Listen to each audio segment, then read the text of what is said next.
आज हम एक्सरसाइज 9.1 का क्वेश्चन नंबर फर्स्ट करेंगे इस वीडियो में। पहले मैं क्वेश्चन को रीड कर देता हूँ, क्वेश्चन पहले समझ लेते हैं, क्योंकि जब तक क्वेश्चन समझ में नहीं आएगा हम उसका आंसर सॉल्व नहीं कर पाएंगे। तो सबसे पहले किसी भी आंसर को करने से पहले, क्वेश्चन को करने से पहले उसे हमें क्वेश्चन को समझना बहुत ही इंपॉर्टेंट होता है। तो समझते हैं।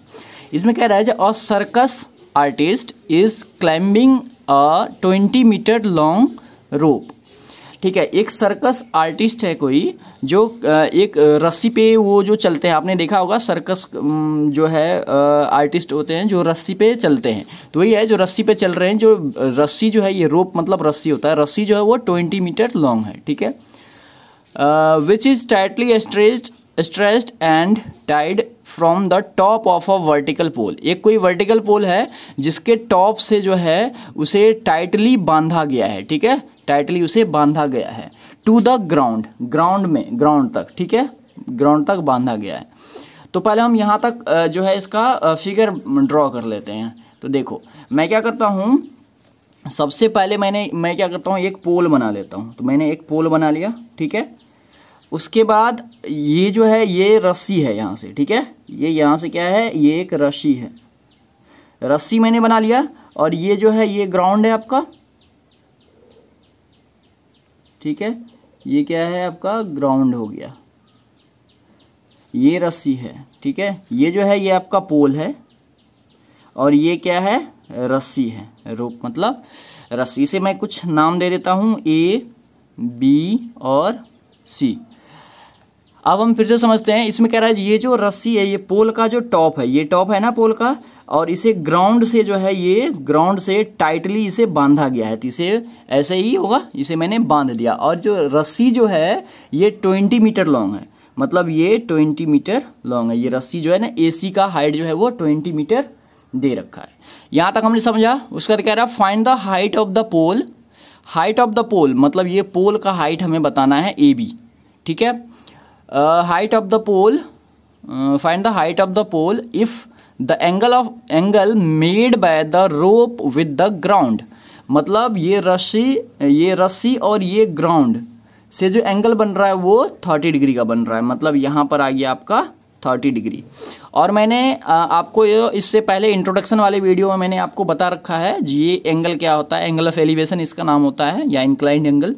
मैंने सारा आपको बेसिक कॉन्सेप्ट उसमें बता रखा है। तो आप मेरे जो इंट्रोडक्शन वाला वीडियो है उसको आप जरूर देखना, तभी आपको ये सब क्वेश्चन समझ में आएगा। ठीक है, तो ये अभी हमने जो फाइंड करना मैं लेता हूँ, यहाँ पर है आपको थीटा इक्वल दिया हुआ है 30 डिग्री। थीटा का वैल्यू हो गया 30 डिग्री। और उसके बाद आपको जो फाइंड करना है height of pole equal what. Height of pole मतलब AB। यहाँ पर मैं AB लिख देता हूँ, AB इक्वल व्हाट, या height of pole equal what. ठीक है, तो देखो इसमें जो है मैंने आपको बता रखा हाइट ऑफ पोल आपको ये चीज पता करना है, इसका मतलब इसका और इसका कॉम्बिनेशन आपको ढूंढना है। इसका और इसका कॉम्बिनेशन आपको ढूंढना है। तो देखो ये क्या है, अगर ये एंगल हमारा थीटा है तो इसके सामने वाला क्या होता है, ये परपेंडिकुलर होता है। और ये तो H फिक्स है क्योंकि ये 90 डिग्री के सामने बन रहा है। ये वर्टिकल पोल है तो हमेशा 90 डिग्री का एंगल बनेगा। तो देखो ये तो H हो गया और ये P हो गया। तो P/H क्या होता है आपको पता है, P/H जो है वो साइन थीटा का फॉर्मूला होता है। तो हम लिख देंगे यहाँ पर साइन थीटा इक्वल P/H। ठीक है, साइन थीटा इक्वल P/H होता है। तो थीटा की जगह पर 30 डिग्री है तो मैं यहाँ पर पुट कर दूंगा साइन 30 डिग्री इक्वल P जो है वो AB हो जाएगा, AB बाय और AC। ठीक है, अब देखो बस हमारा सवाल सॉल्व हो गया। बस इतना सा आपको समझना था। साइन 30 डिग्री का वैल्यू जो है वो 1/2 होता है। तो साइन 30 डिग्री का वैल्यू आ गया 1/2। AB आपको नहीं दिया हुआ और AB ही आपको फाइंड करना है, क्योंकि AB जो है यही है पोल हाइट ऑफ पोल यही हो जाएगा। और AC का वैल्यू 20 मीटर दे रखा है, ये आ जाएगा आपका AB/20। इसे अब आप क्रॉस मल्टीप्लीकेशन कर दो। तो अगर आप इसे क्रॉस मल्टीप्लीकेशन करते हो तो ये क्या आ जाएगा, ये आ जाएगा आपका 2AB इक्वल टू 20। ठीक है, तो यहां से अगर आप AB का वैल्यू निकालोगे तो ये कितना आ जाएगा 20/2। तो ये कैंसिल होकर के कितना आ जाएगा 10, 2 10 जा 20। तो यहां से AB का वैल्यू कितना आ गया आपका जो ए बी है वो आ गया आपका 10 मीटर। मतलब जो हाइट ऑफ पोल होगा, आप यहां पर लिख दो, हाइट ऑफ पोल यानी कि ए बी इक्वल जो है वो आ गया आपका 10 मीटर। और यही क्या हो गया आपका आंसर, क्योंकि आपको जो है पोल की हाइट ही बतानी थी। सिंपल सा क्वेश्चन था, हमने इसे कर लिया है। इसका दूसरा क्वेश्चन है वो भी मैं आपको बता देता हूं इसी वीडियो में। ये जो है इजी सा क्वेश्चन था, आई होप आपको समझ में आ ही गया होगा। फिर भी अगर कोई डाउट होगा तो आप मेरे से कमेंट करना, तो मैं बता दूंगा। वैसे सिंपल क्वेश्चन था, आपको कोई डाउट होगा नहीं, ठीक है। इसका जो सेकेंड क्वेश्चन है वो भी मैंने यहाँ पर लिख रखा है, और मैं सबसे पहले क्वेश्चन को रीड करके आपको समझा देता हूँ जो क्वेश्चन क्या कह रहा है। इसमें कह रहा है जो are tree breaks due to a storm, मतलब स्टॉर्म मतलब होता है तूफान। एक ट्री है जो तूफान के कारण जो है वो टूट गई है। मतलब तूफान में पेड़ टूट जाती है ना, वही कह रहा है इसमें, जो एक पेड़ है जो टूट गई है। ब्रोकन पार्ट बेंड्स, जो टूटा हुआ पार्ट है वो बेंड मतलब होता है जो झुक जाना, मुड़ जाना। So that the top of the tree touches the ground, मतलब एक पेड़ है जो बीच से टूट करके झुक गया है और वो ग्राउंड को टच कर रही है, यहां तक यही कह रहा है, ठीक है। The ground making an angle 30 degree with it, मतलब ग्राउंड से जो है वो 30 डिग्री का एंगल बना रही है। देखो मैं क्या करता हूं, सबसे पहले इसका फिगर आपको बताता हूं। देखो मान लो ये कोई ट्री है, ये कोई यहाँ पर ट्री है। पहले मैं ट्री बनाता हूं यहाँ पर। देखो यहाँ ये कोई ट्री है, ठीक है। इसको मैं डॉट डॉट कर देता हूं, ठीक है। डॉट डॉट करता हूं क्योंकि ये वाला पार्ट जो है, देखो स्टॉर्म के कारण ये वाला पार्ट जो है ये टूट के ऐसे जमीन में मिल जाएगी। तो मैं ऐसे क्या करता हूं, ऐसे जमीन में यहां पर इसे मिला देता हूं, ठीक है। इसे मैंने जमीन में मिला दिया। ये जमीन है आपका, ये ग्राउंड के साथ जो है ये एंगल बना रही है। ये ग्राउंड के साथ जो एंगल है वो कितने डिग्री का है, 30 डिग्री का एंगल है, इसमें दे रखा है 30 डिग्री का एंगल जो है ये बना रही है। देखो अब मैं फिर से आपको क्वेश्चन बताता हूँ।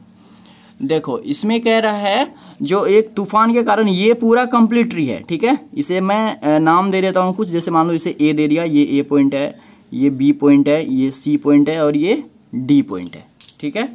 तो ये मैंने नाम दे दिया। तो इसमें जो है आपको कह रहा है ये एक ट्री है जो बीच से तूफान के कारण टूट गई है, और ये जो है ग्राउंड से में इसका जो टॉप है, ये इसका टॉप है, जो टूटने के बाद ये ऐसे गिर गई है। और यहाँ पर इसका जो टॉप है, मतलब ट्री का जो टॉप है वो ग्राउंड से टच हो रही है और यहाँ पर 30 डिग्री का एंगल बना रही है। यहाँ तक हमें समझ लीजिए। कह रहा है distance between the foot of the tree to the point where the top touches the ground, मतलब कह रहा है जो ट्री का जो डिस्टेंस है, मतलब ट्री के जो फुट है यहाँ से और जहाँ पर ये ट्री का जो टॉप है जो टच कर रही है, इसका जो डिस्टेंस है ये आपको दिया हुआ है 8 मीटर, ठीक है। ये आपको क्वेश्चन में दिया हुआ है 8 मीटर। तो find the height of the tree.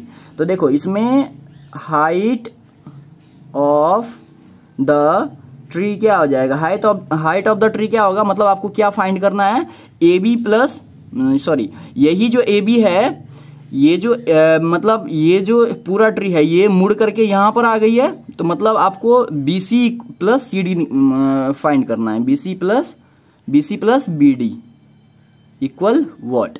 आपको देखो ना, देखो ये जो ट्री है ये ए से सी तक है और ये वाला पार्ट जो है मुड़ करके यहाँ डी पॉइंट पे टच कर रही है। तो यानी कि आपको B C plus B D करना है। चाहे तो आपको अगर ये ए है तो आप इसे ए डैश कह सकते हो, इसे आप ए डैश कह सकते हो, क्योंकि ये ए वाला टर्म ही तो मुड़ के यहाँ पर आएगा, तो आप इसे ए डैश कह दो या फिर आप इसे डी ही कह दो, कोई दिक्कत नहीं है, ठीक है। तो मतलब B C plus B D यही है ना आपका ट्री, आपका जो ट्री का हाइट हो जाएगा ये बी सी है और यही टच होकर के टूट करके इसमें टच हुआ, तो ये B C plus B D हो जाएगा आपका हाइट ऑफ ट्री। तो सिंपल सा क्वेश्चन है। तो अभी देखो इसमें से हम क्या करेंगे, सबसे पहले देखो आप कॉम्बिनेशन, ये जो है अगर थीटा है तो ये आ गया आपका बी यानी कि बेस, ये परपेंडिकुलर और ये हाइट हो जाएगा, ठीक है। तो इसमें क्या करना है आपको, सबसे पहले आपको जो है फॉर्मूला लगाना है। कौन सा फॉर्मूला, जो मैंने आपको sine theta cos theta tan theta का मैंने आपको बता रखा है। तो सबसे पहले हम क्या करते हैं, ये फाइंड आउट कर लेते हैं, ठीक है।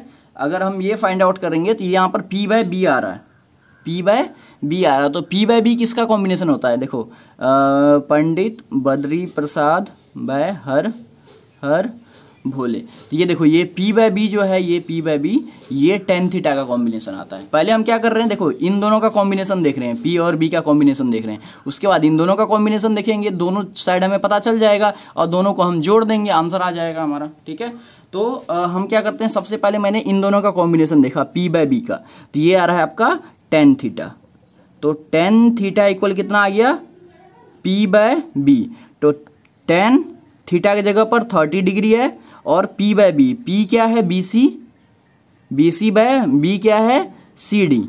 ठीक है, तो tan 30 डिग्री का वैल्यू आप पुट कर दो। tan 30 डिग्री का वैल्यू कितना होता है, 1/√3। आप वैल्यू जरूर याद कर लेना सारा, 1/√3 इक्वल टू, अब देखो BC क्या है, BC तो आपको निकालना ही है, तो मैं BC रहने देता हूं, और 8 है नीचे में, तो मैंने यहाँ पर 8 लिख दिया। ठीक है, अब देखो इसे क्रॉस मल्टीप्लाई कर दो, तो ये आ जाएगा √3 BC इक्वल टू 8।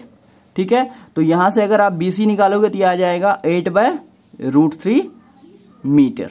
ठीक है, ये अभी जो है आपका BC आया, मतलब अभी तो सिर्फ ये जहां से टूटा है इसका हाइट नहीं आया, सिर्फ आधा ही आया है। यहां से जो टूटा है इससे नीचे का हाइट आया है। अगर किसी भी तरह मुझे BD भी पता चल जाए तो मैं क्या कर सकता हूं, इन दोनों को जोड़ दूंगा तो हमारा हाइट ऑफ ट्री पता चल जाएगा। तो अब ध्यान से देखो, इसमें इन दोनों का कॉम्बिनेशन हो गया। अब हम क्या करेंगे, B by H, B by मतलब B और H का कॉम्बिनेशन देखेंगे।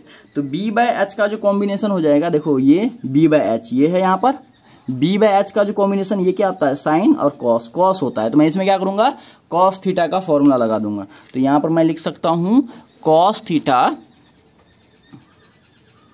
Cos theta equal B by H। तो B बाय H, तो B बाय H। ठीक है, और B बाय H क्या है, B है आपका CD बाय BD।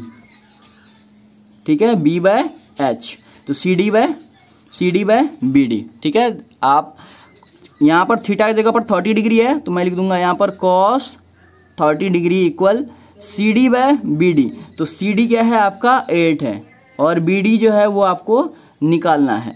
ठीक है, तो cos 30 डिग्री का वैल्यू क्या होता है, cos 30 डिग्री का वैल्यू होता है आपका √3/2 इक्वल टू आ जाएगा 8/BD। ठीक है, इसे भी आप क्रॉस मल्टीप्लाई अगर आप कर लोगे तो ये कितना आ जाएगा, ये आ जाएगा √3BD इक्वल टू 8×2=16 आ जाएगा। तो यहाँ से अगर मैं BD की वैल्यू निकालूँ तो ये कितना आ जाएगा, अगर मैं यहाँ से निकालूँ BD का वैल्यू तो ये आ जाएगा 16/√3। ठीक है, ये 16/√3 आ गया BD का वैल्यू। अब आपको देखो, आपने ये BC और BD दोनों वैल्यू अब हमारे पास आ गया है। अब हम क्या करेंगे, इसका हाइट निकाल लेंगे। तो मैं यहाँ पर लिख देता हूँ, अब लिखेंगे हम हाइट ऑफ ट्री का जो हाइट हो जाएगा वो कितना हो जाएगा, मैंने आपको स्टार्टिंग में ही समझा रखा है, BC प्लस BD हो जाएगा। ठीक है, BC प्लस BD हो जाएगा।